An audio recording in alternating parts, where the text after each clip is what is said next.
করে স্বাধীন করেছে। যতই চক্রান্ত করো ইন্ডিয়া, এই দেশের মানুষকে, এই দেশের সংখ্যালঘু সম্প্রদায়কে বাংলাদেশ বিরোধী কর্মকাণ্ডে লিপ্ত হতে দিতে পারবে না। এই দেশের হিন্দু, মুসলিম, খ্রিস্টান, বৌদ্ধ সবাই মিলে আমরা যে অসাম্প্রদায়িক সমাজ তৈরি করেছি, যে নতুন বাংলাদেশ তৈরি করেছি, যে বিপ্লবের পরে যে বাংলাদেশ তৈরি করেছি, এই বাংলাদেশ সংস্কারের দিকে এগিয়ে যাচ্ছে। নতুন বাংলাদেশ বিনির্মাণ করবো আমরা সবাই মিলে।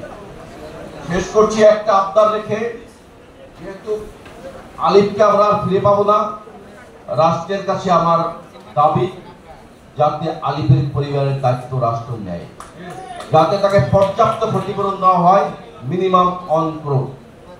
এই দাবি রেখে আমি আমার সংক্ষিপ্ত, ওর মেয়ের শিক্ষার দায়িত্ব, যদি ফ্যামিলিতে চাকরি করার মতো কেউ থাকে যাতে তাকে রাষ্ট্র চাকরির ব্যবস্থা করে। আপনাদের সবাইকে ধন্যবাদ। ঐক্যবদ্ধ থাকুন, সবাই সংস্কারের আওয়াজ তুলুন। সংস্কার এবং রাষ্ট্র মেরামত না হওয়া পর্যন্ত যাতে আমরা সবাই ঐক্যবদ্ধ থাকি, সংগ্রাম চলছে। ধন্যবাদ।